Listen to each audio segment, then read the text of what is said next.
नंदन, आज हम आपके सामने मानसिक स्थिति व रोगों को लेकर एक नाटक पेश करने जा रहे हैं। आइए शुरू करते हैं। कहाँ है तेरी लाडली, उसे बुला।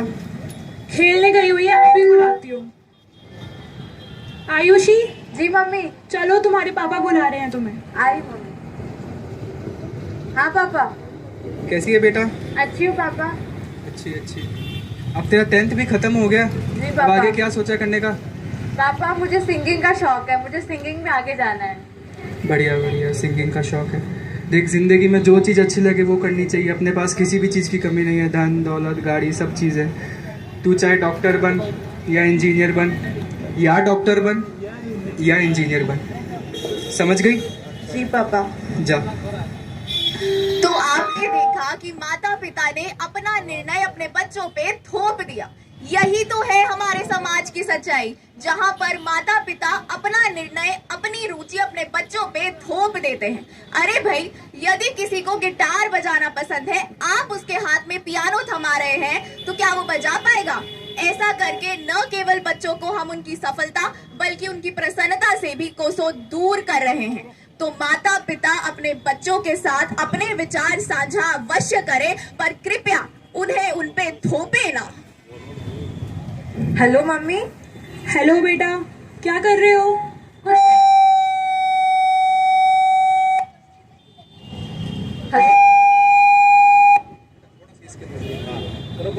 हेलो।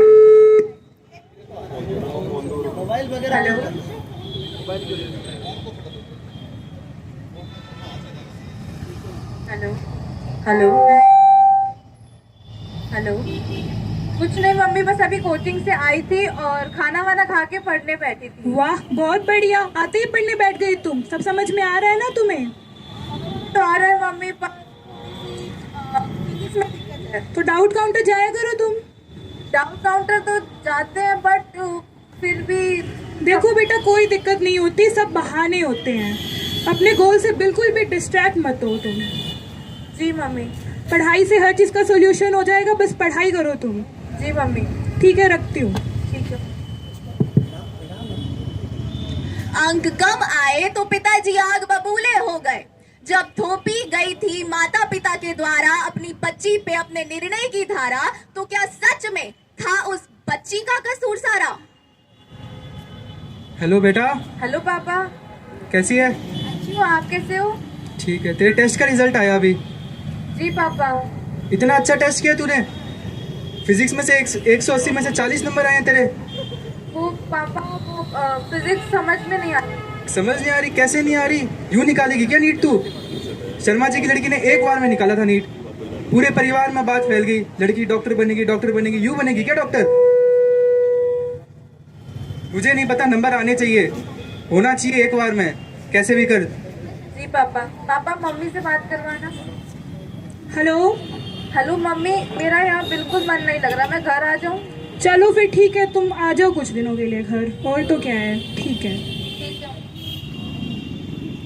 यदि आप लोगों को लगता है कि केवल पढ़ाई के प्रेशर की वजह से बच्चे डिप्रेशन में जाते हैं, तो आप गलत हैं। आजकल सोसाइटी का प्रेशर, पीयर प्रेशर इतना ज्यादा बढ़ गया है कि बेचारे बच्चे जब अपनी अभिरुचियों को भी फॉलो करते हैं, उस समय भी वह डिप्रेशन का शिकार हो जाते हैं। एक कहानी हम आपको खुद दिखाते हैं। अरे, तुम क्रिकेट कैसे खेल रहे हो? जाओ, जाके पढ़ो।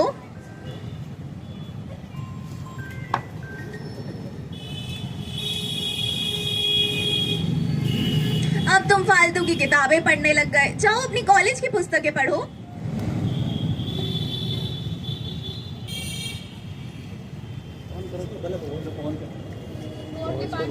कैसा है?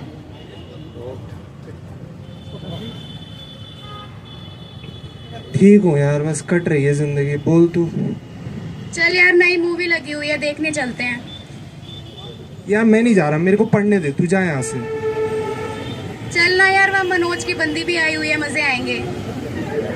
यार मनोज की बंदी का मैं क्या करूँगा, तू जा यहाँ से। कितना सारा सिलेबस है, मुझे पढ़ने दे। यार तुम कहीं नहीं जाते आजकल, तुम्हें प्रॉब्लम क्या है, तुम बताओ। प्रॉब्लम, पूरे दिन पढ़ता हूँ, याद मुझे कुछ होता नहीं। माता पिता मेरे को रोज डांटते हैं, मेरे टीचर्स मुझे रोज डांटते हैं। तू नहीं समझेगी यार, जा यहाँ से। यार तुम थोड़ा चिल रहा करो, सारा दिन टेंशन में रहते हो। रुको, तुम्हारे लिए कुछ लेके आई हूँ, तुम वो देखो।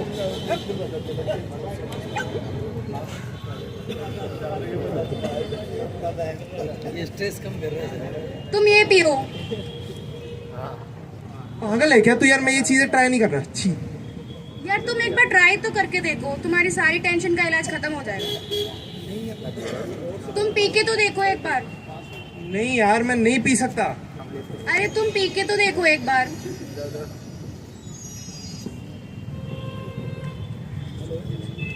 तुम साथ में ये भी ट्राई करो। जो जाहिर हो जाए वो दर्द कैसा, जो खामोशी ना पढ़ पाए वो हम दर्द कैसा। ऐसे मित्र बनाने चाहिए जो आपको सही और गलत में फर्क बताए, ऐसे नहीं जो आपकी पीड़ा का उपहास बनाकर आपको हर चीज का हल एक दारू की बोतल थमा जाए।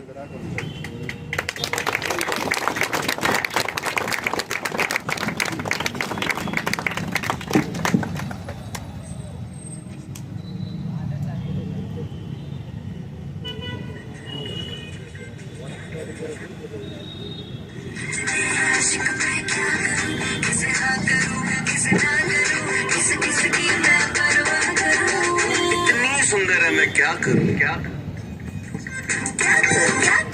मुझसे नहीं हो रहा है ये सब कुछ, बहुत मुश्किल है ये सब और मैं नहीं कर पा रही हूँ। ये सब दूर हो जाओ मुझसे, मुझे किसी के पास नहीं रहना है, सब दूर हो जाओ।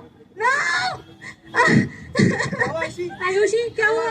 हमें बताओ, हमें बताओ, मुझसे नहीं हो रहा है, मुझसे ये सब नहीं हमें बताओ क्या हुआ है? ए दावड़ी तने बेरो है कि पड़ोसा की छोरी है जी बार पढ़वा तई भेजो बीको काल परीक्षा में नंबर को नहीं आया तो आपने गलती छुपावा खातिर वह बावली जान की हरकत करने लग गई। इसी छोरिया कोई नियाल कौन करे, इसी छोरिया को वे के सिलेक्शन मन तो लगी रो कोई लवेरिया रो चक्कर चल रहा है। माँ बाप रे कने गणो ही पीसो बारे तो भेज दियो। लखन कोनिया छोरी माँ बाप के पीछे बर्बाद करे ऐसी छोरिया। लखन कोनिया और मन तो लगे लप्पू सी छोरी कांड वांड कर दियो सी बटे। ना ना ना लप्पू कोनिया अतरी चंड खोपड़ी अतरी जोर से चिल्लावे मारे घर तक आवाज आवे। अब अपना टावर कहीं सीख सी भी से। सही बात है, अपना टावर तो छोटा है तो अब बड़ा यहाँ कर सी तो टावर कहीं सीख सी। आजा भी के घर आचाल भी के माँ बाप के मजा ले आजा। भाभी जी मैंने लागे थारी छोरी के मायने बहुत नहीं बढ़ी दिखे। ऐसा कुछ भी ना होता होवे भाभी जी, गाँव में तो घणो ही होवे। हमारे चाचा की छोरी के सागे परेशान कोई हुए हो तो क्या करना चाहिए भाभी जी? अब भरत भाई साहब तो चिंता ना करो, मार का नहीं बाबा जी ना नंबर है पे दे दे थाने बियाने फोन कर बुला लो, मैं ध्यान कर देसी थारी छोरी। जी मैंने पता ही को नहीं पढ़वा दियो। पड़ोसी सादे ही हुए, घर की जे ही हुए पड़ोसी। घराला तो फिर भी दूर रहे, पड़ोसी तो सागे ही रहे बियाने तो कद भी बुलाओ पे आ जासी। मान तो खुद आज ठा लग गयो है। कोई बात नहीं भाभी जी, ते छोरी रो ध्यान रखो। हेलो। हाँ प्रणाम बाबा जी। प्रणाम प्रणाम वत्स। बाबा जी आपकी जरूरत है, एक बार आइए। आता हूँ मैं। ओम धीम दोम गजरते पतानी वाम वेम वो राम क्लीम ओम राम भ्रीम भ्रोम भद्रे भवानी ते नमो नमः नमो नमः। अलख निरंजन अलख निरंजन अलख निरंजन। कौन है वो जिसने भुक्कड़ बाबा को यहाँ बुलाया? आ गया है। जी बाबा जी प्रणाम। प्रणाम वत्स प्रणाम। बताओ वत्स क्या समस्या है तुम्हारी? बाबा हमारी बच्ची को देखिए, अजीब सी हरकतें कर रही है बाबा। हो जाएगा वत्स। कहाँ है बच्ची? पीछे बाबा जी। मुझे किसी के साथ नहीं रहना। अलख निरंजन अलख निरंजन अलख निरंजन अलख निरंजन अलख निरंजन अलख निरंजन। साया है, काला साया है बच्ची पर। काली चुड़ैल ने इस पर कब्जा कर लिया है और इस पर घर कर लिया है। जी बाबा जी बचा लीजिए आप। घबरा मत वत्स, इसका इलाज भुक्कड़ बाबा कर देगा। जी बाबा जी। ओम ओम ब्रह्म बुत्स स्वाहा ओम ब्रह्म बुत्स स्वाहा ओम ब्रह्म बुत्स स्वाहा ओम ब्रह्म बुत्स स्वाहा। वत्स जी बाबा जी। ये समस्या काफी गंभीर है वत्स। जी बाबा जी। इस समस्या में तुम्हें धैर्य रखना बहुत आवश्यक है, मगर ये पूर्ण समाधान नहीं है वत्स। पूर्ण समाधान के लिए आपको दरबार आना पड़ेगा। 4 बार अर्जी लगेगी, चारों बार 51 होगा, चंदा जड़ेगा और एक हवन होगा जो कि बुक्कड़ बाबा स्वयं करेंगे। जी बाबा जी। अभी के लिए बाबा की दक्षिणा। जय हो बस, जय हो, कृपा बनी रहे बाबा की, जय हो। मजा आ गया आज।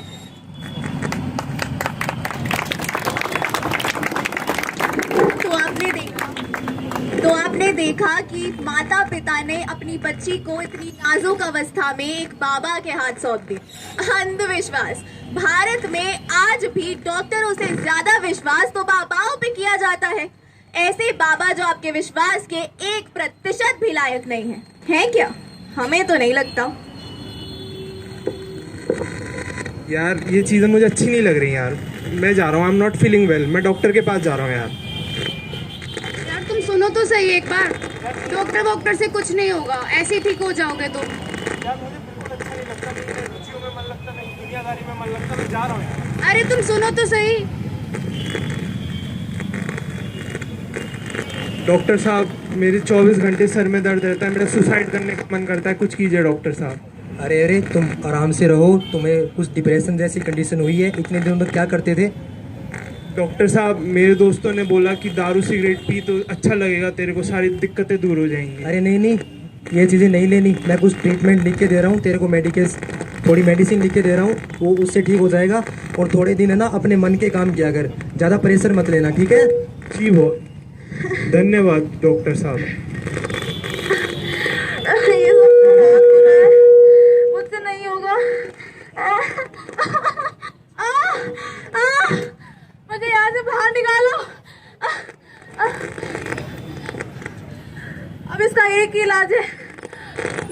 भगवान मुझे अपने पास बुला लो।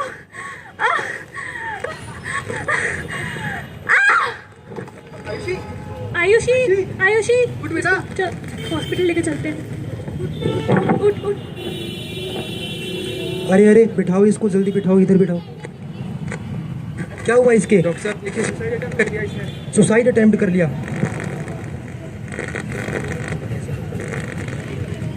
क्या हो रहा था इसके साथ कुछ दिनों से? एग्जाम का स्ट्रेस वगैरह चल रहा था कुछ। तो तुमने क्या किया इतने दिनों तक? अरे नहीं, इसको क्रोनिक डिप्रेशन की शिकार है ये बच्ची। अभी मैं कुछ मेडिकेशन लिख के दे रहा हूँ, उससे ठीक होगी। और इस पे बिल्कुल भी प्रेशराइज मत करना, ठीक है डॉक्टर? जो ये करना चाहे उसको वो करने दो। तुम उसको खुश रखने की कोशिश करो, तुम्हारा यही काम है। इस पे अपनी इच्छाएं थोपो मत। जी डॉक्टर साहब।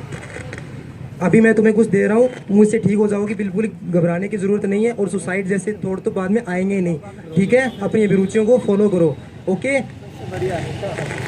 धन्यवाद डॉक्टर साहब। तो आपने देखा उस बच्ची के कुछ दिनों की पीड़ा सुसाइडल अटेम्प्ट में बदल गई। आज भी अस्पताल जाते वक्त यह कहते हुए कि माने डिप्रेशन छे, माने ट्रीटमेंट चाहिए कहते हुए क्यों कतराते हैं हम? जब भी हमें कोई शारीरिक रोग होता है, खांसी है, जुकाम है, बुखार है, तब तो हम बड़े इजीली कह देते हैं, पर डिप्रेशन या कोई भी मानसिक बीमारी को कहते वक्त हम कतराते हैं। 70% लोगों को तो यह तक नहीं पता कि मानसिक बीमारी नाम की कोई चीज होती है।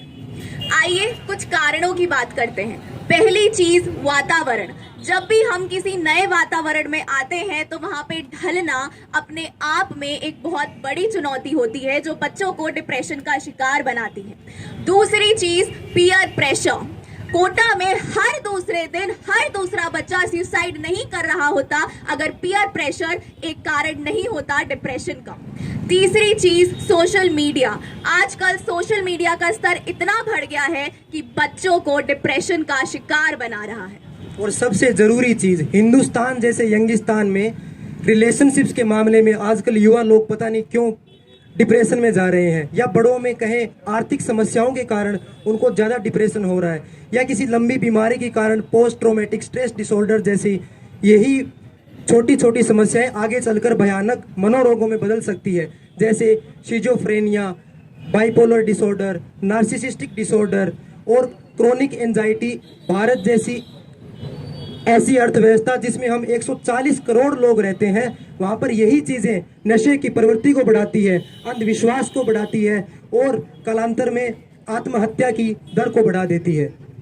अब हम कुछ सुझावों की बात करें तो सबसे पहले यहाँ पे मौजूद माता पिता कृपया अपने बच्चों को दूसरे के बच्चों से कंपेयर करना छोड़ दें। दूसरी चीज अस्पतालों में आज भी शारीरिक चिकित्सक बहुत मिलेंगे, परंतु मनोविज्ञान चिकित्सकों की आज भी कमी है।